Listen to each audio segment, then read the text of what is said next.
গোটা ইসলামের জিস্ট দুইটা কথা। তার একটা হলো আল্লাহর প্রতি ঈমান আনার পর এবং আল্লাহর মৌলিক মোটা মোটা ফরজ বিধানগুলো মানার পর আল্লাহর জমিনে যে আমলটাতে আল্লাহ সবচেয়ে বেশি খুশি হন, এটার জন্য একটা বড় কলিজা লাগে। এটার জন্য একটা বড় কলিজা লাগে। ছোট লোকরা এটা পারে না ভাই, ছোট মনের মানুষ, ছোট কলিজার মানুষ এটা পারে না। কি আমার সাথে এমন কথা বলল, এত বড় সাহস, এটা জীবনে ভোলা যায় না? আমি এটা কোনোভাবে বলতে পারবো না, না এটা আমার চোখের সামনে যেন না আসে। ঠিক আছে, রাগ যখন ওঠে, মাথা যখন হট মেজাজ হয়, তখন আপনার একদিন, 2 দিন, 3 দিন পর্যন্ত এরকম থাকতে পারে। শরীয়ত আপনাকে এতটুকু অনুমোদন করে, ঠিক আছে, রাগের চোটে মাথা গরম হয়ে 3 দিন আপনি এটা করতে পারেন।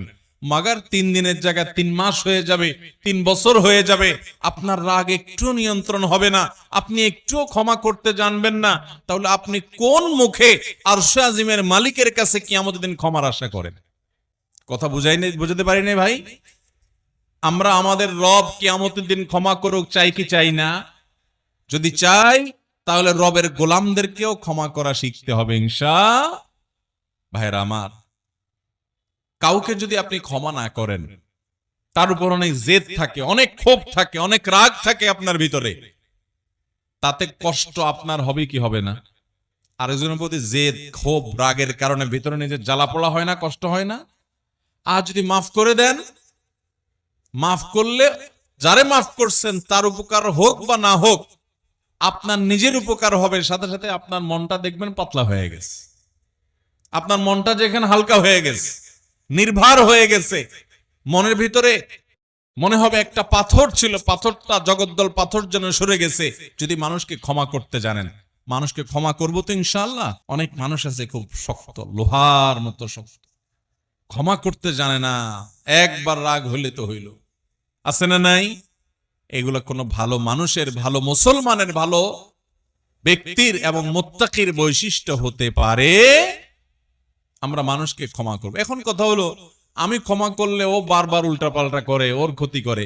ভাইরা আমার, ও যদি নিজের ক্ষতি করে সে ক্ষতিগ্রস্ত হবে, কিন্তু আমি তো ক্ষমা করে আল্লাহর কাছ থেকে পুরস্কার পাবো। অতএব আমার লাভ না লাভ নাই, আমি তো আমার নিজের লাভ বুঝবো। পাগলেও নিজের লাভ বুঝে, কিন্তু আমরা নিজেরটা অনেক সময় লাভ বুঝি না। নিজের লস করে হলেও আরেকজনের উপকার করার চেষ্টা করি।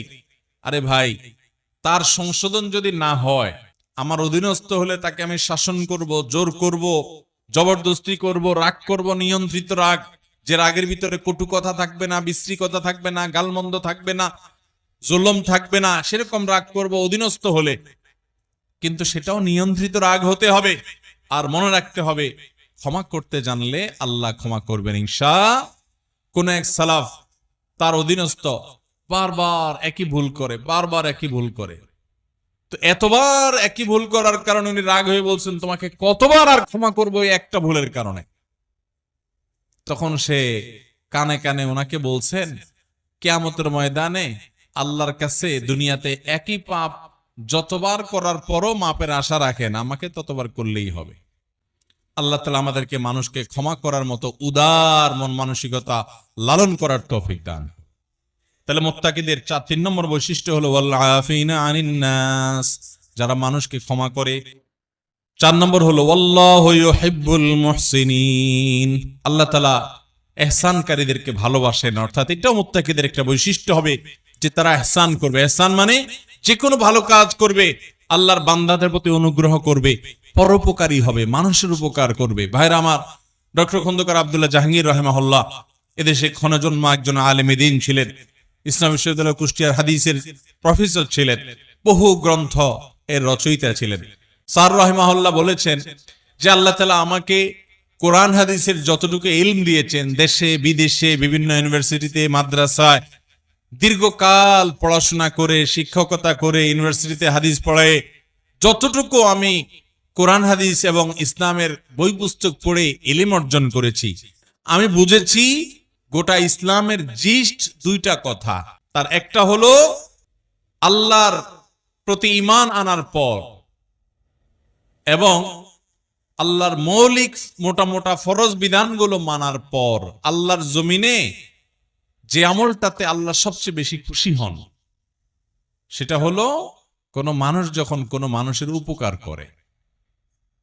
আর দ্বিতীয় কথা যেটা শুনলাম বুঝলাম কোরআন হাদিস থেকে, সেটা হলো যে কুফরির পর, বড় বড় কবিরা গুনাহগুলোর পর আল্লাহ সবচেয়ে বেশি নাখুশ হন, অসন্তুষ্ট হন বান্দা যখন আরেকজনের ক্ষতি করে, ক্ষতি করার চেষ্টা করে, পিছে লাগালাগি করে। ভাইরা, এই রোগটা, মানুষের পিছে লাগার রোগটা আমাদের মধ্যে আছে না নাই? আছে। অযথা দেখবেন মহিলাদের মধ্যে রোগ আছে, দোকানদারদের মধ্যে রোগ আছে, রাজনীতিবিদদের মধ্যে রোগ আছে, হুজুরদের মধ্যে রোগ আছে, সাধারণ মানুষের মধ্যে রোগ আছে, যে পিছে লাগ, এর গোষ্ঠী উদ্ধার কর, আছে না নাই? ইমানদার কারোর পিছে লাগবে না ভাই। ইমানদার নিজের চরকায় তেল দিবে। আমার কি হবে কিয়ামতের ময়দানে আমি জানি না। জীবনে 4 রাকাত নামাজ ঠিক মতো নামাজ পড়ে, মনোযোগের সাথে, খুশুখুশুর সাথে পড়ে আল্লাহর কাছে পেশ করার মতো রেডি করতে পারি নাই। কত ত্রুটি, কত মনোযোগ কোন দিক চলে যায়। সেখানে আমি সারা দুনিয়ার মানুষকে নিয়ে লাগবো, আমার নিজের কি হবে সেই চিন্তা করবে, সেই সাথে অন্যের ইসলাহ করব, মানুষের ক্ষতি করার উদ্দেশ্যে, ছিদ্র বের করার উদ্দেশ্যে, দোষ ধরার উদ্দেশ্যে পিছনে লাগালাগি করা। ধর্মের নামে, ইসলামের নামে আমরা অনেক সময় এক গ্রুপ আর এক গ্রুপের বিরুদ্ধে লাগি কি লাগি না ভাইরা, ফেসবুকে, সোশ্যাল মিডিয়াতে, অনলাইনে, অফলাইনে। তো ইমানদার এটা করবে না। ইমানদার পরোপকারী হবে, মানুষের কল্যাণকামী হবে, ইহসান করবে এবং যে কোনো ভালো কাজ পাইলেই সেটা করার চেষ্টা করবে। আল্লাহু ইউহিব্বুল মুহসিনিন। 5 নম্বর বৈশিষ্ট্য হলো ওয়াল্লাযীনা ইযা ফাআলু ফাহিশাতান আও যালামু আনফুসাহুম যাকারুল্লাহ। যারা কোনো অশ্লীল, অন্যায়, জিনা, ব্যভিচার, অপরাধমূলক যে কোনো কর্মকাণ্ড, কোন একটা গুনাহের কাজ করে ফেলেছে, কারোর গীবত করে ফেলেছে, কাউকে কষ্ট দিয়ে ফেলেছে, বা কোন একটা গুনাহ করে ফেলেছে, ওয়াল্লাযীনা ইযা ফাআলু ফাহিশাতান আও যালামু আনফুসাহুম, অথবা নিজের প্রতি নিজে অবিচার করেছে। ভাইরা আমার, আমরা গুনাহ করলে কার ক্ষতি হয়? আল্লাহর ক্ষতি হয়। আল্লাহর কোনো হুকুম লঙ্ঘন করলে আল্লাহর ক্ষতি হয়। আল্লাহর কোনো ঠেকা আছে ভাই? আমরা দুনিয়ার সব মানুষ মিলে যদি একত্র হয়ে সবাই মিলে যদি হারামে চলে যাই, আল্লাহর কোনো লস আছে? আল্লাহর কোনো লস নাই। আর আমরা সবাই মিলে যদি আল্লাহর গোলামি শুরু করে দিই, আল্লাহর কোনো লাভ আছে? আল্লাহর কোনো ঠেকা নাই ভাই। এই জন্য নিজে অপরাধ করে, পাপ করে যে নিজের প্রতি অবিচার করি, আও যালামু আনফুসাহুম, নিজের প্রতি যদি নিজে অবিচার করেন, অশ্লীল কাজে লিপ্ত হন, এরকম কোন কাজ করার পর যাকারুল্লাহ, আল্লাহর কথা স্মরণ হয়, রে আমার সৃষ্টিকর্তা আল্লাহ তো দেখছেন, তার কাছে তো জবাবদিহি করতে হবে, এটা মনে হওয়ার সঙ্গে সঙ্গে ফাস্তাগফারু লিযুনুবিহিম, সাথে সাথে ওই অপরাধের জন্য আল্লাহর কাছে মাপ চায়। ওমাইয়াগফিরুয যুনুবা ইল্লাল্লাহ, আর সে জানে আল্লাহ ছাড়া কেউ মাফ করতে পারবে না এই অপরাধ থেকে। এজন্য সে আল্লাহর কাছে ওইভাবে কায় মনোবাক্যে মাপ চায়। এই বৈশিষ্ট্যটা থাকবে যাদের, মুত্তাকিদের, যে কোনো গুনাহ হলে মানুষ হিসাবে গুনাহ হয়ে যেতে পারে, যখনই গুনাহ হয়ে যাবে সাথে সাথে বিলম্ব না করে দ্রুততার সাথে আল্লাহর কাছে মাপ চাইবে, আল্লাহর কথা স্মরণ হবে, আরে আমি তো এটা করতে পারি না, ইমানদার হিসাবে, জান্নাত প্রত্যাশী মানুষ হিসাবে সে আল্লাহর কাছে মাপ চাবে। 6 নম্বর বৈশিষ্ট্য হলো ওয়ালাম ইউসিরু আলা মা ফাআলু ওয়া হুম ইয়ালামুন, এবং একটা পাপ একবার হয়ে গেলে নিজেকে নিজে সে ভৎসনা করে, রাগ করে, নিয়ন্ত্রণ করে, আর সে সেই অপরাধের ধারে কাছেও যায় না। একবার হয়ে গেছে, আল্লাহর কাছে মাপ চাইছে, আর যেন না হয় সেজন্য সে আপ্রাণ চেষ্টা করে। এটা হলো 6 নম্বরের বৈশিষ্ট্য।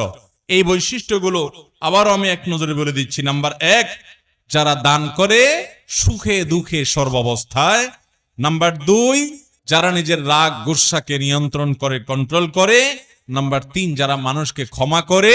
নাম্বার 4, যারা মানুষের প্রতি ইহসান করে এবং যে কোনো ভালো কাজ সে করার চেষ্টা করে।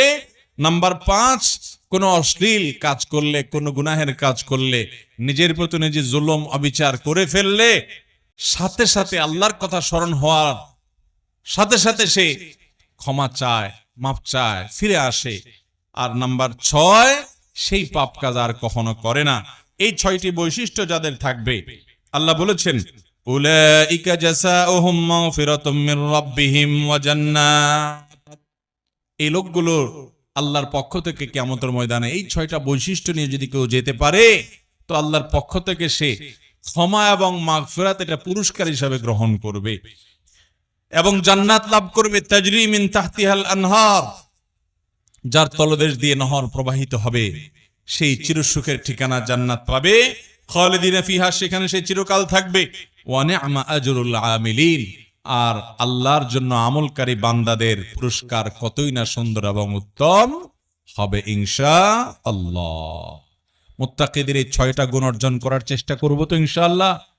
আমি যেটা শুরুতে বলেছি এখন আবারও বলছি, আপনার আমার ভিতরে সেটা আছে না নাই ওইটা রিলেট করি, ওইটা খেয়াল করি, যেটা নাই ওইটা আনার চেষ্টা করি, করবো তো ইনশাআল্লাহ। আল্লাহ তাআলা আমাদের সবাইকে তৌফিক দান করুন।